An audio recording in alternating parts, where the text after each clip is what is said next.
ቀነው የምን ዝምታ ይደበላለቅ መሬት ይመታ።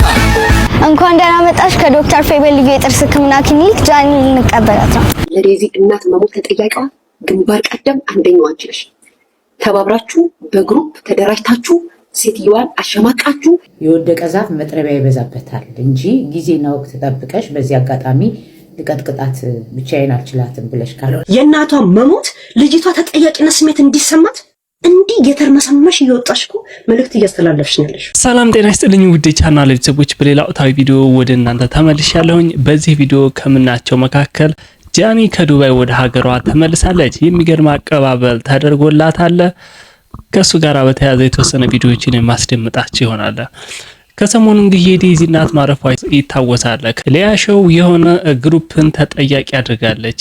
ስለሱ ቪዲዮ እየላችሁ መጥቻለሁኝ። እንግዲህ እስከ መጨረሻው አብራችሁኝ ከቆያችሁ ሊያ ያነሳችሁ ሀሳብ ትክክል ነው አይደለም የሚለውንና የኔንም ሀሳብ የማጋራችሁ ይሆናል።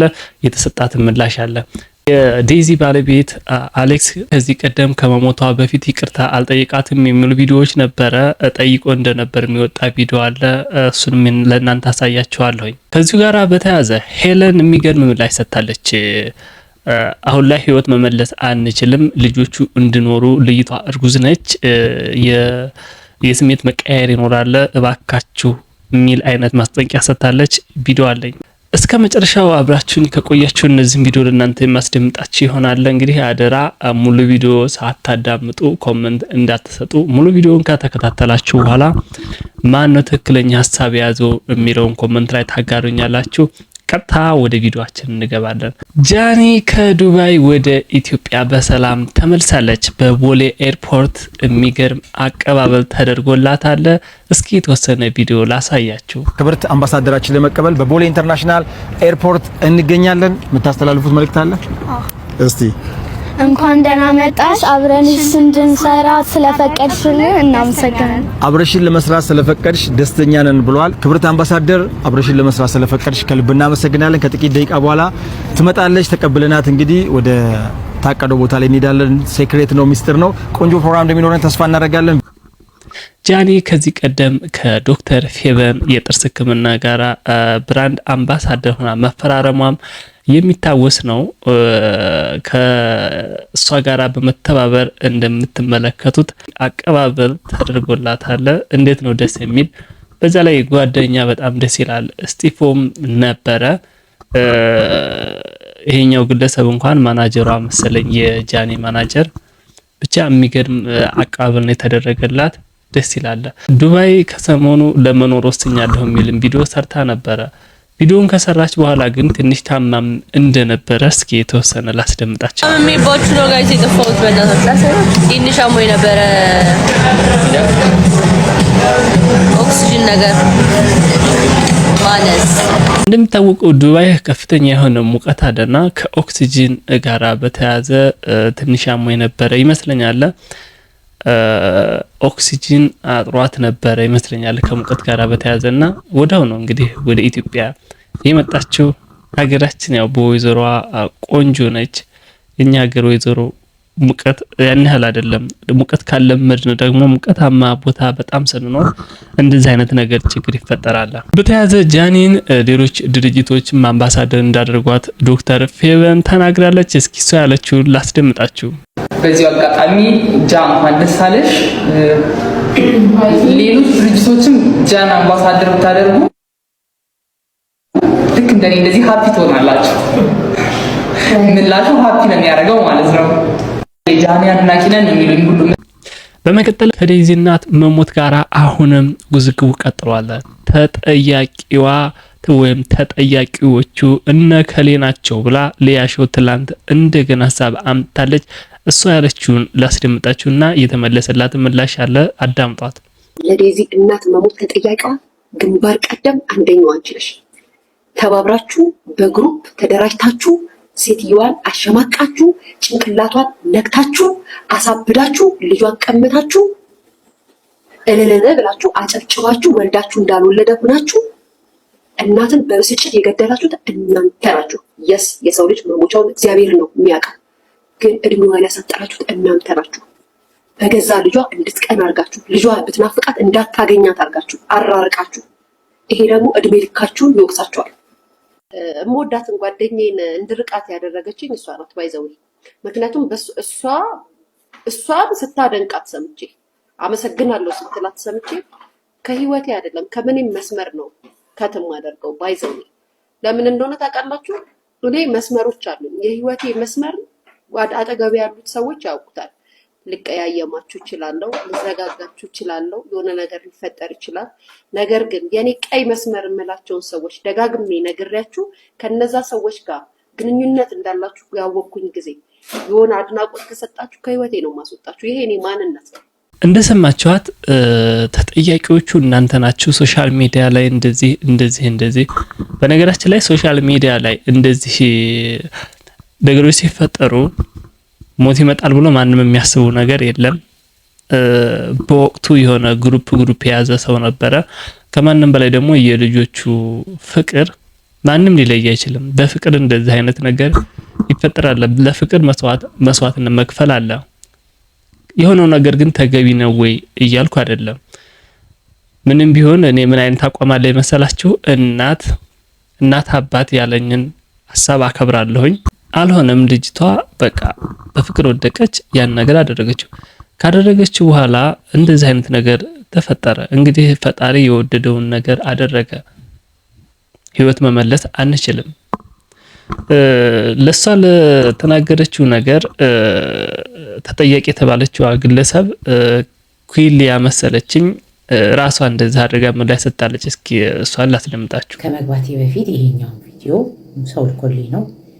ከዛ ሰው ጋር ሼር ለማድረግ ስል በእንደዚህ በድምጽ አሰማችኋለሁና ማናት ሊያሾ ከቱቱ ጋር ያጣላችኝ እኔ ነች ብለሽ ስትይ የወደቀ ዛፍ መጥረቢያ ይበዛበታል እንጂ ጊዜና ወቅት ጠብቀሽ በዚህ አጋጣሚ ልቀጥቅጣት ብቻዬን አልችላትም ብለሽ ካልሆነ በስተቀር መቼም ከቱቱ ጋር እውነተኛ ጓደኛ እንኳን አይደለም ሚዲያ ላይ የምታውቂያት እኔና እናት አባትም ያጣለ። ከመጀመሪያም ቱቱ ጋር ኩክ ማናት ኬኳን አውጪ፣ ኬኳን አስገቢ፣ ኬኳን አልብሺ፣ ኬኳን ብለሽ ጓደኛሽን እንደ ሰራተኛ አድርገሽ ስትጠቀሚባት የነበርሽ ሴት ነሽ። ስራዋን ልታስተዋውቂላት ፍቃደኛም አልነበርሽም።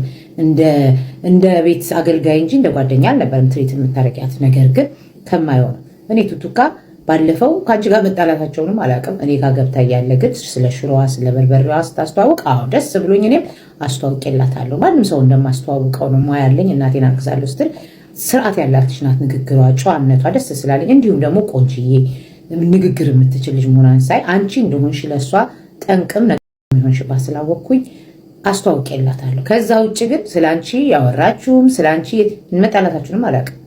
ሚዲያ ላይ መተሽ ቱቱካ ምናምን ያሽ በምትሰራቸው ቪዲዮ ያለው እንጂ እመኝኝም አትመኝኝም እኔ ጓደኛዬን ያውን በደንብ የሚያቀኝን ሰው ሚዲያ ላይ በፍጹም አይደለምና በላይፍ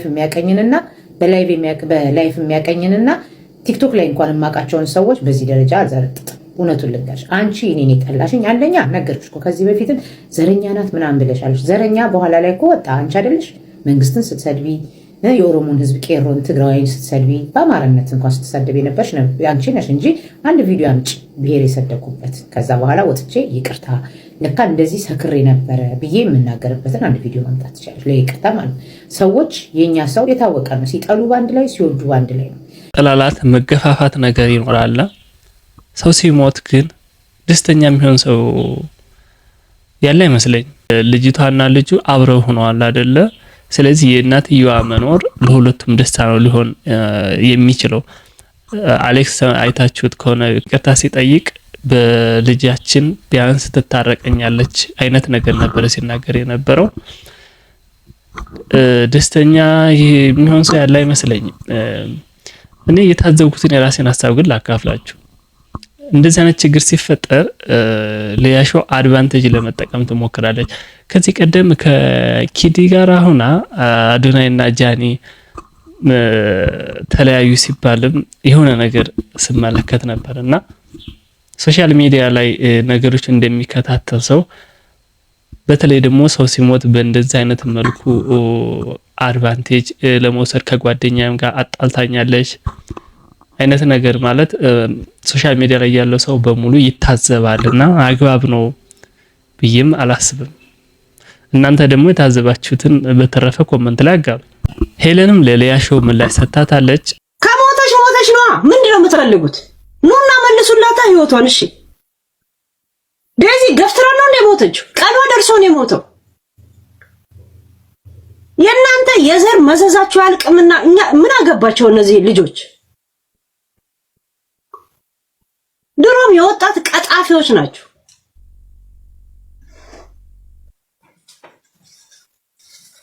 ወጣትነትሽን አልኖርሻትም። ሊያም ብትባይ አልኖርሽ 45 ዓመትሽ ነው። ከ45 ዓመት 1 ዓመት ከባልሽ ጋር አልኖርሽም። 1 ዓመት። ይሄንን እንደ ላይፍ እንዳታወሪ። ገብቶሻል? እንደ ላይፍ እንዳታወሪ። 1 ዓመት እንኳን ሪሌሽን ውስጥ መኖር ያልቻልሽ ሰው ነሽ። ምክንያቱም ነጥቀሽ ነው ያገባሽው። ነጥቀሽ ቬሎሽን ገዝተሽ ምን ገዝተሽ ከቱርክ ገብተሽ ቀለበት ሁላ ሳይቀር ራስሽን የገዛሽው። ልክ ያልተኛንበት አልጋ የለም አይነት ታሪክ አታውሪ። ገብቶሻል? ከዛም ተገናኝተው ተለያዩ የሚል አይነት ታሪክ እኔ ብዬ ነበር ብለሽ ያንቺ ሪሰርች መስሪያ አይደሉም ልጆቹ። ሊቭ ልጆቹን አሉ።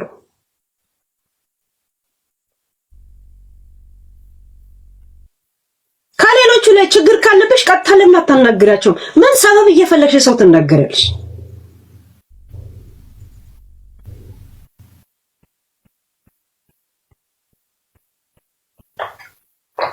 ምን ነው በአንቺ እድሜ ያሉ አሮጊቶቹ በጣም ነው ሰፖርት የምታረጋቸው።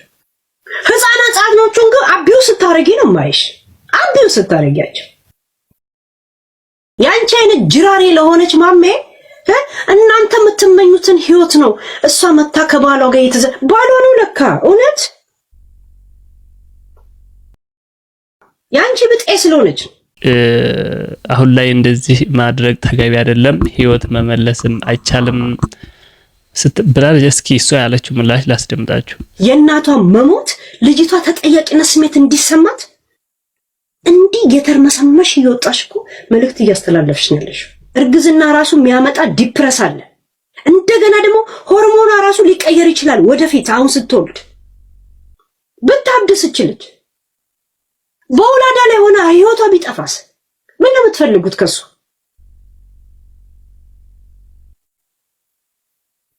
ስለ ህሊና ካወራሽ መጀመሪያ ይሄን ከዚህ ጉዳይ አፍሽን ያዥ። እሺ ሄለን እንደሰማችኋት አሁን እርጉዝ ነች ልጅቷ። ሴት ልጅ ደግሞ እርጉዝ ስትሆን ስሜቷ ይቀየራል። የተጠያቂነት መንፈስ በውስጧ እንዲሰርጽ እንድትጸጸትና ያልሆነ ነገር እንድታስብ እያደረግሻት ነው ብላለች። እኔም በዚህ እስማማለሁ። ምክንያቱም በመጀመሪያው የእናቷን ሐሳብ ባለመቀበሏ ባለስማማም እንኳን አሁን ግን እቺ ልጅ እርጉዝ ነች ሆኗል ነገርየው ያልሆነ ባልበሰለ ጭንቅላት የሆነ ነገር ለምን እንደዛ ይደረጋል? ያልሆነ ወደ መጥፎ ውሳኔ እንድትሄድ ያልሆነ ነገር እንድታደርግ የበለጠ እንድትጸጸት ማድረግ ተገቢ ነው ብዬ አላስብም። አሁን ማድረግ ያለብን አብረው እንደሆኑ ልጆቹ አሌክስ እና ዴዚ አብረው እንደሆኑ ልጃቸውን እንዳሳድጉ ማበረታታት ነው ያለብን። ከጎናቸው መሆን ነው ያለብን። የሆነው ነገር ምንም ማድረግ ስለማይቻል እናንተ ሳትስማሙም ቅሬታም ካላችሁ ኮሜንት ላይ አጋሩኝ። በመጨረሻ ከዚህ ቀደም ዴዚ እናት በህይወት እያለች ይቅርታ አልጠየቀም የሚሉ በርካታ ቪዲዮዎች አይቼ ነበር። እስኪ ዮኒ ማኛ ያወጣውን ቪዲዮ ላስደምጣችሁ። በህዝብ ፊት ይቅርታ የጠየቀውን ቪዲዮ አሳያቸዋለሁ። መጥፎ ነገርም ስላንቺ ያወራው ሶሻል ሚዲያ ላይ ካለ መጥፎ ነገርም ነገር ያወራው ምንም ነገርም ቢሆን ሶሻል ሚዲያ ላይ ከልብ ይቅርታ ጠይቃለሁ። አይኑ ትንሽ መሳሳብ ያጋጥማል። አንዳንድ ነገሮች ሰዎች የማይጠቅሙ ለራሳቸው ያልሆኑ ሰዎች ላይ አንተን ህይወት ላይ ከገቡ አይደለም የራሳቸውን ህይወት ላይ ሊኖሩ ያልቻሉ የኔን ህይወትን ያስተካክላሉ ብለን ማሰብ ለራሱ አንድ ፎልት ነው። እንድንጸየፈውም ያስፈልጋል ማለት ነው። አንድ ሰው ህይወትን ማስተካከል አለበት፣ ኑሮ ማስተካከል አለበት። እርቅ ላይ የሚውል ከሆነ ለራሱ በውስጥ ቢያሰራር ከማንም በላይ ክብር ይኖርሃል የሚቀጥለው ማለት ነውና ወይዘሮ ቲና ከመላው ቤተሰብሽ፣ ከመላው ልጆችሽ፣ ከመላው ስድራ ቤትሽ ከልብ ይቅርታ ጠይቃለሁ። ሌሎቻችሁ ደግሞ ፋኖች ያላችሁ አሌክስ ሰድቧታል በሚለው ወሬ የተነሳ ቪዲዮውን አምጡልኝ ሰድቧታል የተባለው ወይ ደግሞ ሜንሽን አድርጉኝ ቪዲዮ ላይ እኔ በራሴ ሰፊ ቪዲዮ ሰርቼ ይቅርታ ጠይቃለሁ። እኔ ሶሻል ሚዲያ ላይ ከመጣሁ ብዙ ዓመቴ ነው። ብዙ ችግሮችን ገጥሞኛል፣ ብዙ ፈተናዎችን፣ ብዙ ተሰብቤያለሁ። ሁሉ ነገርን አውቀዋለሁ እና ለእኔ ምንም ችግር የለውም ኦኬ ስለማውቀው እና እሷን ብታደርጉ ደስ ይለኛል ለሁላችሁም። በዚህ ነገርም ያልገባቸው ሰዎች ደግሞ ወደ ዘር ምናምን ትወስድ ካለ ፍቅር ዘር የለውም፣ ቀለም የለውም፣ ሃይማኖት የለውም፣ ብሔር የለውም። ፍቅር ፍቅር ነው እና ማንም ሰው ደግሞ ሀብታም ሆኖ የተወለደ የለም፣ ማንም ሰው ድሃ ሆኖ የተወለደ የለም። ሁላችንም እኩል ነው የተወለድነው። ሰርተህ ነው የምትለወጠው፣ ተምረህ ነው የምትለወጠው። ለዚህም ደግሞ እየተማርን እየሰራን ነው። በአሁን ባንጋባ ለራሱ ጊዜ ሲፈቅድ ፈጣሪም ሲፈቅድ ፈጣሪ ባለው የትም አትሄድም፣ ፈጣሪ ካልሆነም የትም አትሄድም እና አንድ ቀን የራሳችን ህይወት የምንመራበት ጊዜ አለ ብዬ ተስፋ አደርጋለሁ ለሁላችሁም። ከዚህ ቪዲዮ የተረዳሁት እኔ በወቅቱ ይቅርታ ጠይቆ እንደነበረ ነው። ካለፈችም በኋላ ይቅርታ ጠይቋል ልጁ። ይቅርታ መጠየቁ ሳይሆን በወቅቱ ይቅርታ አልተቀበለችውም ይመስለኛል። ከቪዲዮ እንደተረዳችሁት የእንትና እናት የዴዚ እናት ግን ምን ታደርጉታላችሁ? ሞት ወደ ህይወታችን መቼ እንደሚመጣ አታውቁትም። ሰሞኑን የቪዲዮዎችን ለማየት ሞከርኩኝና የዴዚ እናት ኢትዮጵያ መታ ለስራ ነበር የሆነ ስራ ሰራለው ብላ ነበር። በቃ መቼ እንደምንሞት ግን አናውቅም። እኛ ሰዎች ስንባል በቃ ተሰባሪ ነን። ነገ ከዚች ደቂቃ በኋላ ምን ሊፈጠር እንደሚችል አናውቅም። ምንም አይነት ዋስትና የለንም። ፈጣሪ ብቻ ነው የሚያውቀው። ዛሬን ተደስተን እንኖር። ዛሬን ለሰዎች መጥፎ ነገር አናስብ። ዛሬን የሰዎች ደስታ እኛን ሊያስደስተን ይገባል የሚል አቋም ያለኝ ሁሉ ጊዜም ለዛ ነው። ሰዎች ስኬታማ ሲሆኑ ደስተኛ መሆን አለብን። ለኛ መነቃቃት፣ ለኛ ሞራል ነው ሊሆኑን የሚገባው። መጥፎ ሐሳብ ራሳችን የሚጎዳን አለ የምለውም ለዛ ነው። ህይወታችን መቼ እንደምትቆም በእኛ ቁጥጥር ስር ስላልሆነች የፈጣሪ ውሳኔ ስለሆነ ለማንኛውም የታዘባችሁትን ሐሳብ አስተያየታችሁን ኮሜንት ላይ አጋሩኝ። በሌላ ወጣ ቪዲዮ እስከምንገናኝ እጅግ አድርጌ ነው የምወዳችሁ። ቻው።